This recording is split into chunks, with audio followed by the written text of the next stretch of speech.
Hi, students, and welcome to Thursday's bedtime story. Tonight's book is Abigail Adams, and it's by Alexandra Wallner. Abigail Adams was one of our first ladies, one of the first ladies in the United States. The first lady is the woman who is married to the president. So far, all the presidents have been men, so their wives have all been known as the first ladies. I don't know what the husband of a female president would be called. Maybe the first husband? I don't know. So, as we read tonight's story, be thinking about today's story about Elizabeth Cady Stanton. Think about similarities between Elizabeth Cady Stanton and Abigail Adams.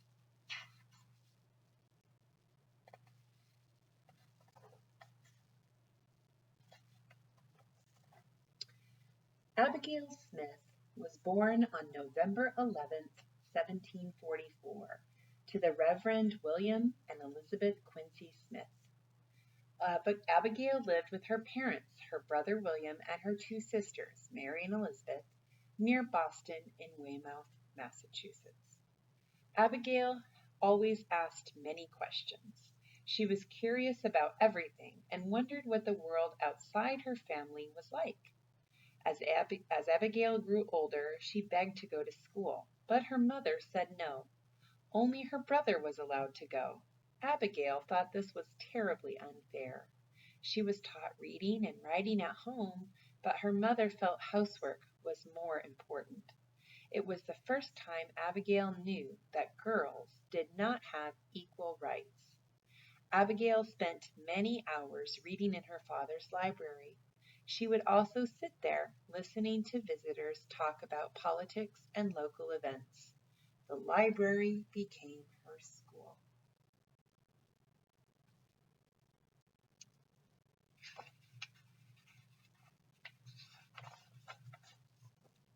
When Abigail was a teenager, she visited relatives in Boston. After she returned home, she wrote to her new friends, sharing her thoughts and feelings. Writing letters became important to her. At age 17, Abigail met a young lawyer named John Adams. She liked him because he was curious, spoke his mind, and knew a lot about the world. When apart, they wrote each other many letters. Soon she called him dearest friend. As a colonial woman, Abigail knew her future depended on her husband. She felt John respected her feelings. When he asked her to marry him, she said yes. John and Abigail were married on October 25th, 1764, and went to live on his farm in Braintree, Massachusetts. Their first child, Abigail, called Nabby, was born on July 14th, 1765. In 1768, Abigail, John, and their children moved to Boston. Abigail liked living in the city. She visited friends, shopped, and read newspapers. She learned more about current events. Abigail and John discussed being ruled by England with their friends. She believed more strongly than ever in the cause of freedom. John and Abigail kept working for liberty as their family grew. On December 28, 1768, their second daughter, Susanna, was born. She died a year later. Their son Charles was born on May 29, 1770.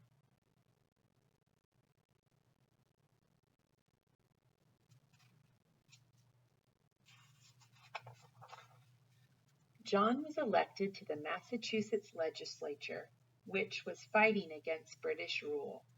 Abigail was proud of him and wrote, "I was very willing to share in all that was to come." To boycott goods that carried British taxes, Abigail and other colonial women wove their own cloth and brewed Liberty tea from herbs. Women were becoming important to the colonists' cause. On September 15, 1772, Abigail and John's son Thomas was born.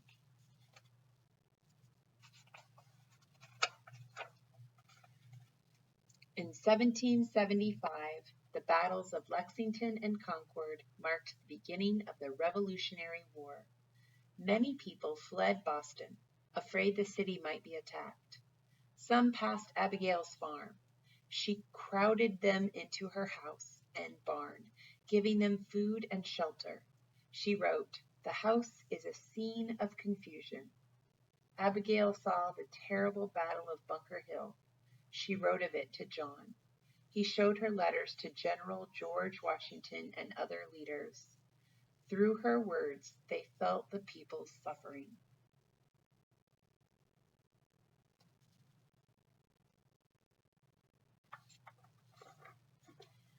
Abigail thought this would be a good time to speak up about her beliefs. She felt that a country fighting for independence should not have slaves. Also, women should have the same rights as men. She wrote these requests to John, hoping he would include them in the laws he was helping to write. John replied, "I cannot help but laugh." Abigail was bitterly disappointed to read John's answer.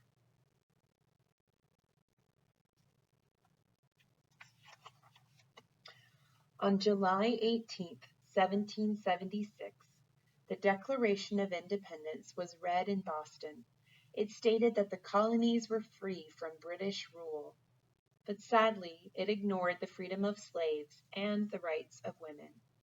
In 1777, John was asked to go to France to represent the United States. John Quincy, his son, went too. Abigail sent her 10-year-old son letters full of advice. Watch your temper, tell the truth, keep a promise. In charge again at home, Abigail sent her daughter Nabby to school in Boston to get a good education.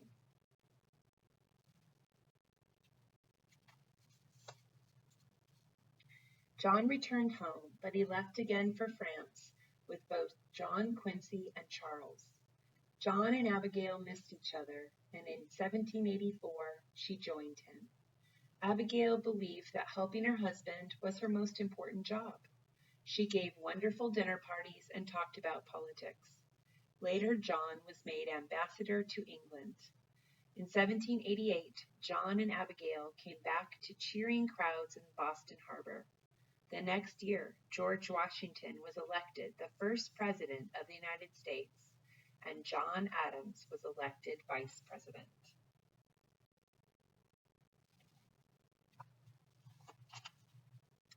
Sometimes Abigail joined John in Philadelphia, the capital of the United States at that time, but often she was sick and stayed at home on their new farm, Peacefield. Abigail taught a black servant reading and writing when he was not allowed to go to the local school. John was elected president in 1796. As First Lady, Abigail entertained many important people. She had little time for herself. When the capital was moved to Washington, D.C., Abigail was the first president's wife to live in the White House. She thought the unfinished mansion cold, drafty, and uncomfortable. Once she had the family's laundry hang in the big main conference room. She wrote, "I am sick, sick, sick of public life."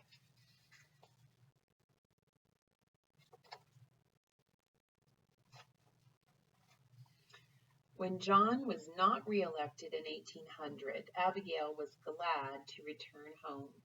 Abigail and John enjoyed many years with friends and family. Because Abigail had managed their money so well for so long, they lived comfortably.